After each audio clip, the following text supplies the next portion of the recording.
Hi, this is your host Chantel, and I welcome you to 5 and 5 Live, where we interview experts on various advanced technology programs, inventions, and developments.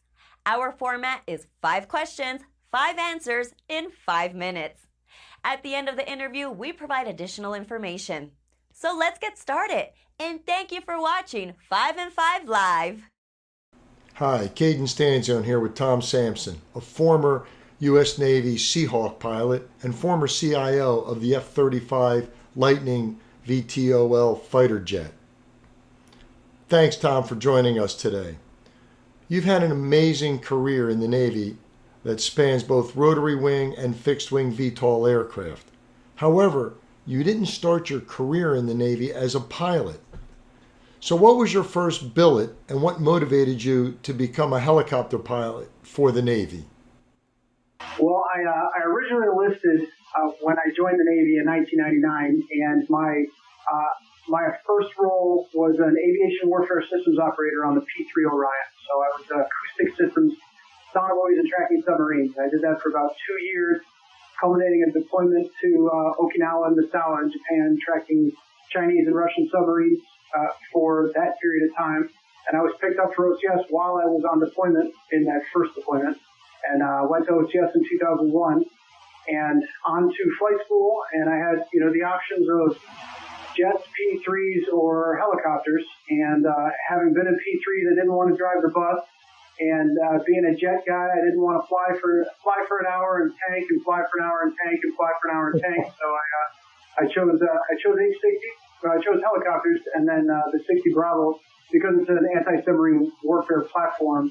And having done anti-submarine warfare in P-3s, I was really excited about it. Obviously, ASW is an important mission role for the Navy, but it's only one of many roles. What mission did you find the Seahawk excelled at for Navy operations? The 60 Bravo was a light all-purpose, light airborne multi-purpose system, LAMPS. And its design and its use was to extend the sensor range and sensor horizon of the ship that it was embarked on. I flew off of destroyers primarily and some time on frigates and cruisers. And the whole mission of the 60 Bravo was to fly long endurance, 3 hours or more at altitude with radars and sensors to augment the range of the ships. Now, of course, the small boys have a little, all the jet guys like to talk about the postage stamp on the aircraft carrier. And the first time I landed on an aircraft carrier was the biggest flight deck I had ever seen. So the cruisers and destroyers have a much smaller flight deck, and the vertical takeoff and landing, and the ability to operate out of those small and what would be considered austere environments extends the range, increases your ability to move people, move cargo, replenish weapon systems, and obtain mission critical equipment while underway. So having that embarked ability of a helicopter on a ship gives that warfighting platform an exponential capability going forward. You mentioned austere environments. The Bravo and Foxtrot Hawks had some limitations, such as incompatible with NVGs and inability to hover with a level attitude. How did these limitations affect your operations at night in austere landing zones? Well, the first compatibility with NVGs was a result of the Bravo was originally fielded in 1980-81 timeframe, and the Foxtrot came in mid to late 80s to replace the H3. So they were designed and fielded well before NVGs or the aided flight at night was something that came to the fleet or was ubiquitous in operation. So the Hawk platform is easily upgraded and changed. So the lighting in the cockpit, the engine equipment, your master caution, your alert light, map lights, all were upgraded and replaced so that you could operate in NVGs. And by the time I got to flying with them, that transition had already taken place. But the Foxtrot and the Bravo carried a lot of equipment that your normal Blackhawks don't carry, which makes the aircraft a lot heavier than the Bravo Foxtrot are a lot heavier than your Alphas or your Limas and the empty cargo space. So with that extra power, there's a lot more torque on the main rotor blade. With more torque, anti-torque from the tail rotor, and the tail rotor angle causes a nose up and a left wing down attitude when you're in a hover.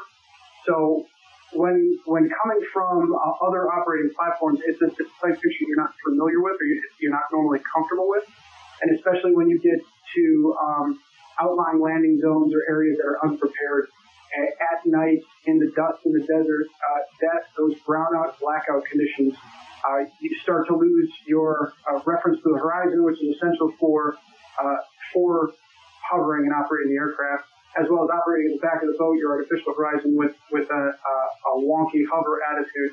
It's something that the pilots have to be able to adapt and be able to manage it as they go. Truly, the Seahawk is a workhorse for the Navy.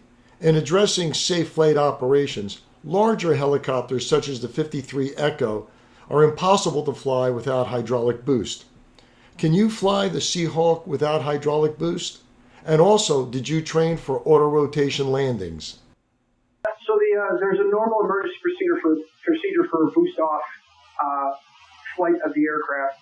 There's a mixing unit over your head, and all of your flight controls through belt cranks and push rods go through that mixing unit up to the rotor blade. And there's hydraulic boost to augment the movement of the flight controls so that it isn't as much effort on the pilot. You can fly the aircraft boost off. There's a lot of effort that goes into it. And the anti-torque aspect of it, having to put the left pedal in to maintain your forward attitude, especially when you come down to a hover and low altitude. When you have speed on the aircraft, the vertical stabilizer in the back provides that anti-torque for the rotors. When you come into the hover, you have to hold that. Without boost, it's something that you're not going to hold for very long. So we did practice and we trained for it in all of our flights.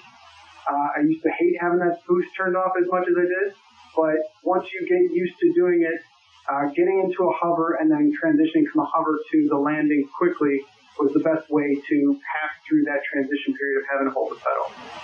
Auto rotations are the name of the game.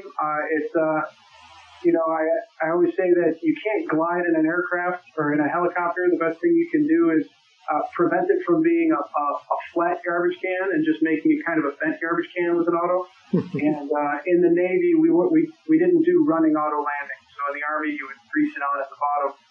Navy, we would do an auto to a hover into the water because obviously if you hit the water moving forward, you'd go end over end. So auto rotations were every flight that you went into. Obviously, the Seahawk has been an amazingly safe and effective helicopter for Navy operations. Now, in the Navy, you do vert-rep missions.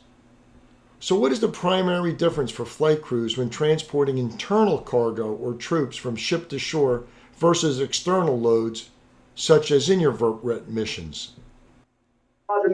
The main difference is having internal cargo, you have a higher center of gravity. So the center of gravity sits underneath the transmission gearbox in the cabin of the aircraft. So when you maneuver the aircraft, you don't have a low-slung piece of cargo that will swing in the opposite direction as you maneuver the aircraft.